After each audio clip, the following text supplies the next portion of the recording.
Right now, investigating a stabbing in Madison. The search for a suspect as one person is fighting for their life. Plus, combating hate online. Why it's not hard to find digital spaces promoting violence. And norovirus is surging across the country. Why the U.S. is seeing a spike in cases this winter season. That's all coming up on News 3 Now at 10. Breaking news at this hour, Janesville police have arrested 2 people in connection to a shooting last month. On December 16th, officers were called to North High Street for reports of a shooting. There they found a man in critical condition. Today, a search warrant was served at an apartment on North High Street. During the search, police arrested Deontay Foster. The 41-year-old is charged with attempted first-degree intentional homicide and being a felon in possession of a firearm. A 35-year-old woman was also arrested. She's being charged with harboring a felon. Both are being held in the Rock County Jail. Well, it's going to be a cold night for southern Wisconsin and a similar trend going into the weekend, but we won't have to worry about snow. I guess that's the bright side. Isn't that right, Alex? Yeah, if you're a snow lover, this isn't quite the forecast for you. If you don't want the snow, you're going to have to contend with the cold. And that trend, Armand, is going to continue even beyond this weekend, going out into next week and beyond. Just look at our temperature trend here. Normal is right around 27, 28. Most of our days are going to be way below normal across southern Wisconsin. And with that, right now, our temperatures out there, we've got a 15 in Madison, 15 in Little Rock, 13 in the Dells, 16 in Janesville right now. That's not too bad for this time of year. Here in Dane County, a lot of 15s, 16s. There's a warm spot, 17 in Verona. But when you start to add the wind in, that brings the wind chill down to 5. So that's what it actually feels like right now at the Madison airport. And wind chills across all of southern Wisconsin range from 5 in Madison, and now we're below 0 off towards the north and towards the west in Vernon County and up towards Juneau County. It's going to be the wind chills that are going to be the main weather story this weekend as the wind starts to ramp up this weekend. Coming up in Maine weather, we're going to look at how cold those wind chills are going to be. We have updates to our future track model on wind chills. And then we got to also keep in mind we've got a weather system that's brewing off towards the north and west in the northern Rockies. It's going to be a big weather maker for much of the country. The latest impacts in southern Wisconsin momentarily. Alex, thank you. Madison police are investigating after a person is left at a hospital with stab wounds. Officers say the person was dropped off around 8 this morning. Police say the stabbing likely happened at an apartment on Huxley Street. The stab wounds are said to be life-threatening. No suspects have been identified. If you have any information on this stabbing, contact Madison Area Crime Stoppers. And Dane County Sheriff's deputies arrested 2 brothers who allegedly ran from a traffic stop. A little after 10 yesterday morning, a deputy pulled over a vehicle on Gannon Drive when a 29-year-old and a 38-year-old allegedly ran. The 29-year-old was quickly taken into custody, while the 38-year-old was found in the back of a cargo trailer a short time later. The 29-year-old is charged with resisting, possessing an illegally obtained prescription, and violating parole. The 38-year-old is facing charges of operating while intoxicated, 6th offense, resisting, and possessing cocaine. Both men are in the Dane County Jail. The California man who was messaging the Abundant Life Christian school shooter before she carried out her deadly attack made an appearance in court today. A restraining order against 20-year-old Alexander Pfaffendorf says he and the ALCS shooter were planning a mass shooting together. That restraining order does not say where that would have been other than a government building. Under the order, Pfaffendorf cannot have access to his guns, which is enforced by California's red flag law. While appearing virtually in court, Pfaffendorf spoke to the judge. I would just like to apologize to the court, and then in terms of the future, in terms of the violence protective order, whatever you feel is necessary and the Carlsbad Police Department feels is necessary, I'm willing to accept. Well, in court, a detective told the judge that the FBI expects the criminal investigation into Pfaffendorf to end within 2 to 3 months. And amid the ongoing investigation into the connection between those two and the ALCS shooter's motives, social media accounts believed to belong to the shooter continue to circulate. The Madison Police Department says it cannot publicly verify yet which accounts belong to the suspect, but the investigation has led to online activity glorifying violence, hate, and extremist ideologies. The vice president of the Anti-Defamation League's Center on Extremism says online spaces that promote hate and violence are not hard for kids and teens to find. The sad reality is that extremism, hate, and the glorification of violence more broadly is only a couple of clicks away. I mean, one can find it easily on established kind of mainstream social media platforms, but they're also really readily available on a whole bunch of more fringe spaces. The Madison Police Department tells us it is in the process of legally accessing what they call the suspect's large presence online through warrants and subpoenas. The department tells News 3 Now there should be more case information available on Monday. The Sauk County Sheriff's Office says all of its phone lines are down, including 911 lines. The Sheriff's Office says a communication cable was damaged. Non-emergency calls should be directed to Reedsburg Police Dispatch. 911 calls will be answered by the Dane County Communications Center. The Sauk County Sheriff's Office said it was unclear when their system would be repaired. Right now, the U.S. is seeing a surge in norovirus cases. The illness is highly contagious and not easily treatable. Symptoms can include vomiting and diarrhea, nausea and stomach pain, body aches, headache, and fever. Earlier today, News 3 Now spoke with Lynn Roberts, an epidemiologist with the Wisconsin Department of Health Services, on why there's been a spike in cases this season. One hypothesis I have, we're seeing a different dominant strain of norovirus in our outbreaks, for example. And I think because it's what we would call novel to most people, so most people probably don't have any immunity to it at all. I think we're seeing more outbreaks and bigger outbreaks this year because of that. Preventing norovirus comes down to washing hands well, not preparing food if showing symptoms, and cleaning surfaces with disinfectants. And the Department of Health and Human Services announced it will invest more than $300 million to help monitor bird flu and prepare for potential scenarios.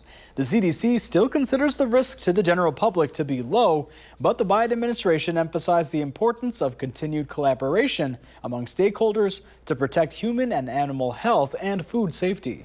The funding will go toward education and treatment for emerging special pathogens, hospital preparedness, stocking supplies, increased testing and monitoring of exposure, and research into possible medical countermeasures. A new advisory issued today by the U.S. Surgeon General is calling for updated health warning labels on alcoholic beverages, citing the increased cancer risk. Mandy Gaither takes a look at what's behind this push and has reaction from health experts. It's a new call to warn Americans about the effects of alcohol. U.S. Surgeon General Dr. Vivek Murthy issued this advisory Friday, seeking labels on alcoholic beverages, warning of cancer risks. The reality is that more people die every year of preventable alcohol-related cancers than drunken driving.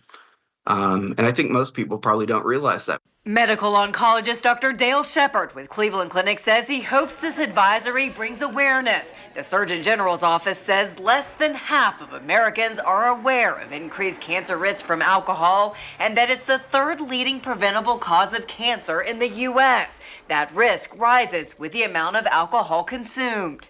I think in general, moderation is key. The advisory says every year in the U.S., alcohol is responsible for about 100,000 cancer cases and 20,000 cancer deaths. It's linked to at least 7 types of cancer, including breast, colorectal, esophagus, liver, mouth, throat, and voice box. Lifestyle changes can have a positive impact on cancer risk, risk for heart disease, risk for diabetes. We can't underestimate the ability that we have to change our lifestyle and make ourselves healthier.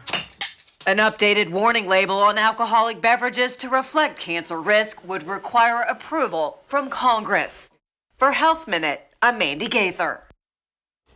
The American Cancer Society commends this advisory, saying it's imperative that people are made aware of the potential impact of alcohol consumption. And if you're launching the new year with less alcohol, there are plenty of options that mimic the taste of the real deal. The hosts of CBS Mornings tried a few of them, including an alcohol-free Negroni mixed by Food and Wine executive editor Ray Isle. He explains why even some non-alcoholic wines, such as a Riesling, still taste and smell like they contain alcohol. It's really good Riesling for the first part. It's from a really good producer who makes great regular Rieslings. And what they do is they vacuum distill it. You drop the pressure down so that you can boil off the alcohol at like 82 degrees. Sales of non-alcoholic spirits, wine, and beer jumped over 30% in 2020 compared to a 1% increase for alcoholic beverages. Well, when we come back, Alex tells us about the dry conditions ahead for the Madison region and drama on the first day of the 119th Congress, the challenges that almost cost Mike Johnson his position as Speaker of the House.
You're watching News 3 Now at 10.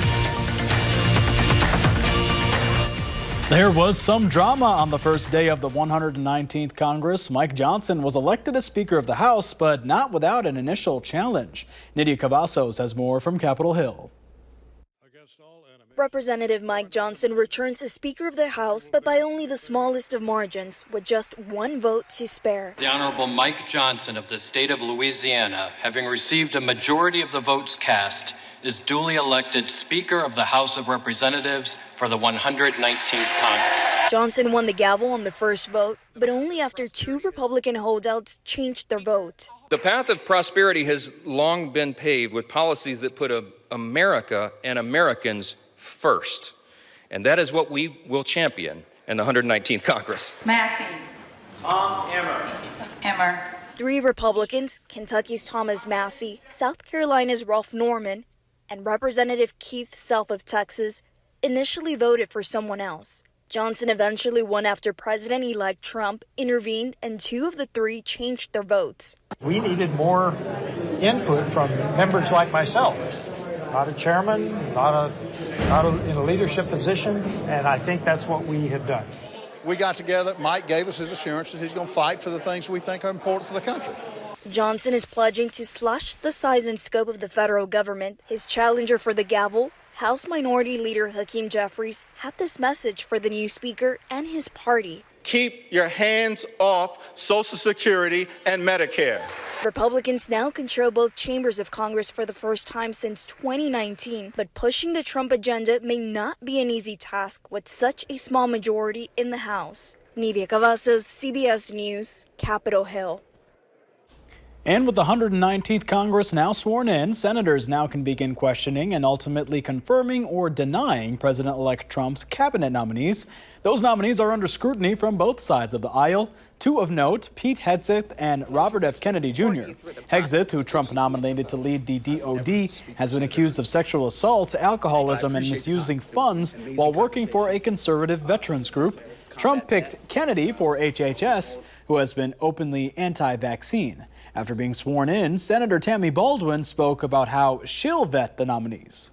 I will give everyone a fair shake and give them due consideration, but I will not compromise if somebody might hurt Wisconsin families, veterans, businesses.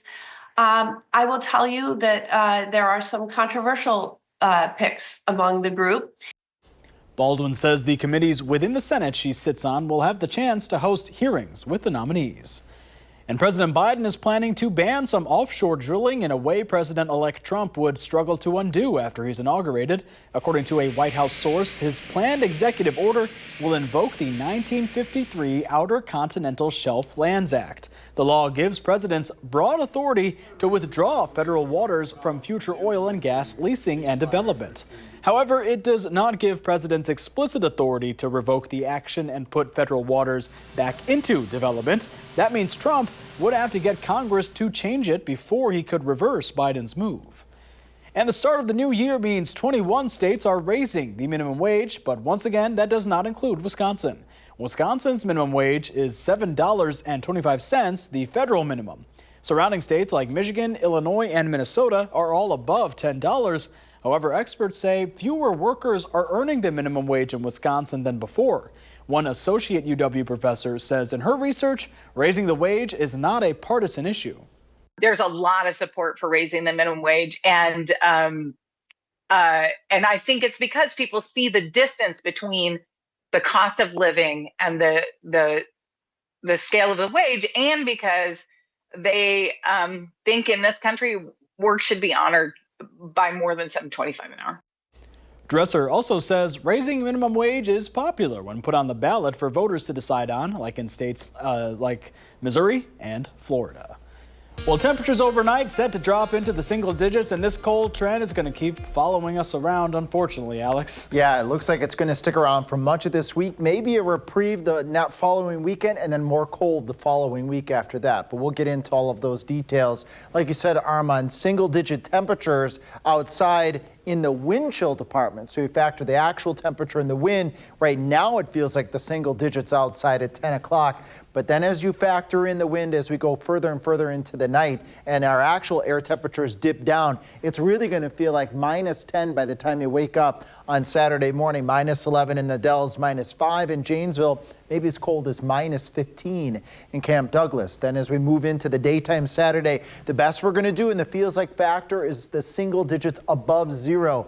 Bundle up. It's going to be a very cold day tomorrow if you have any activities planned outdoors. These are the temperatures where you might want to take a couple of breaks out from being outdoors and come back inside, warm up. Same for your pets too as well. And then temperatures in the wind chill department again as you go into Sunday morning, single digits below zero, maybe another -15 up towards Camp Douglas.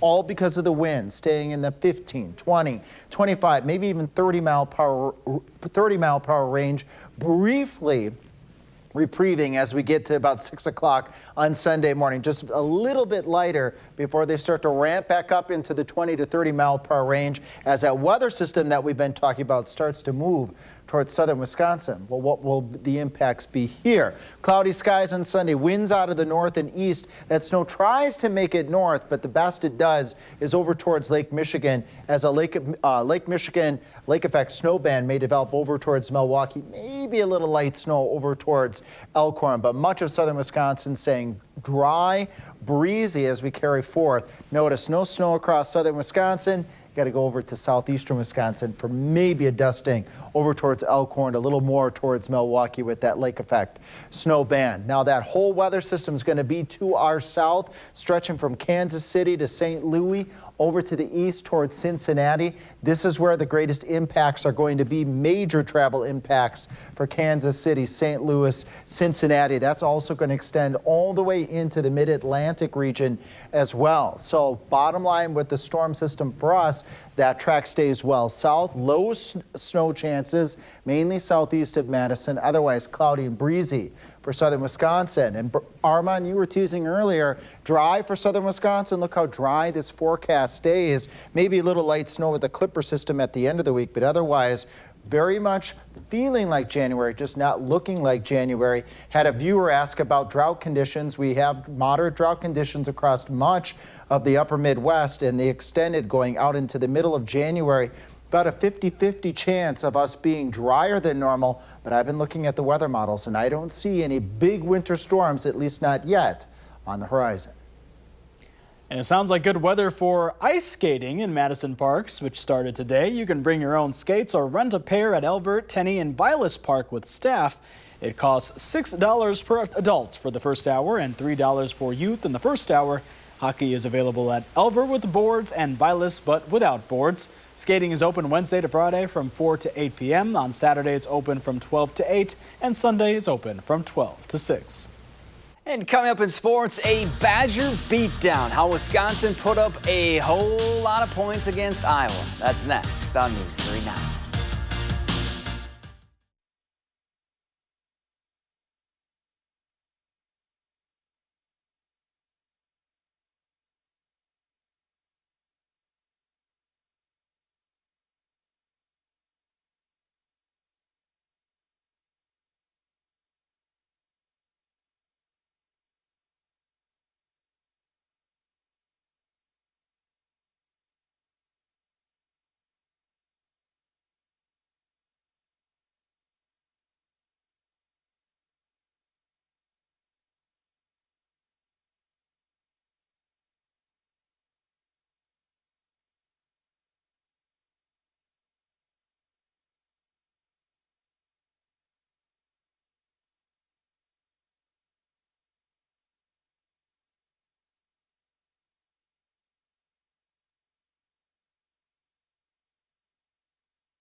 The narrative about Badger men's basketball from a national perspective is that Wisconsin likes to slow it down, score in the 40s, and play a boring brand of basketball. Well, it's safe to say they're not watching these Badgers. Wisconsin hosting Iowa after an 11-day break, and John Blackwell showed no signs of rust. He takes it to the rack with ease for 2. That puts the Badgers up 5, and he had a monster night. Later in the first half, he stops and pops from deep. Career high 32 points from Blackwell. And the only reason they played the second half was to break program records. A Big Ten best 21 made threes. This one by Kamari McGee got them to 100 points. Now, the most points Wisconsin has scored in a Big Ten game was back in 1974 when they put up 113 on Iowa. Well, they broke that record with 116 tonight. Badgers fly by the Hawks for their first Big Ten win of the season. Once we realized that they were just coming in here to try to outscore us and they didn't really care much about the defensive end, we took advantage of that just because we knew we didn't know we would shoot this great tonight, but we know we trust our teammates, we trust the players, so we know we can score the ball in bunches. And we just knew that they didn't want to play defense, and all we had to do is play a little bit more defense than them, and the game is ours. Thursday's game against Ohio State has come and gone, and it was a total domination. Wisconsin shut out the number 2 team in the nation to the tune of 6-0.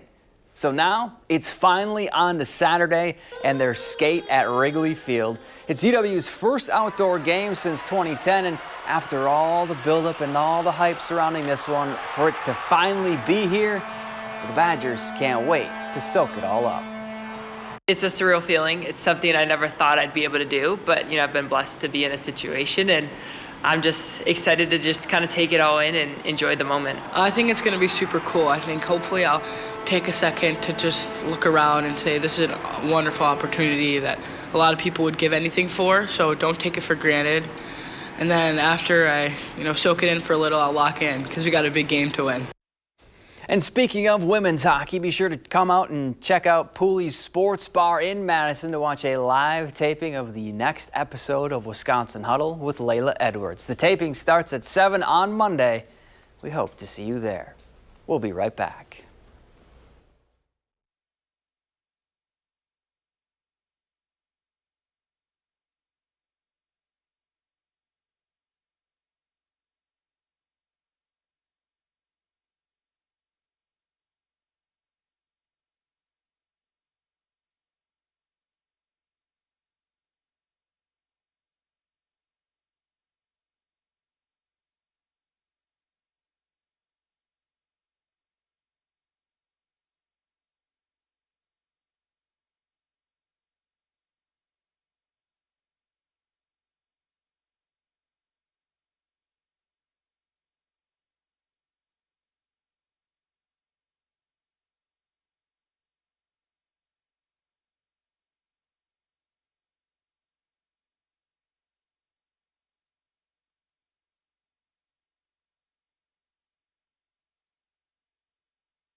The Late Show with Stephen Colbert. That's a good idea.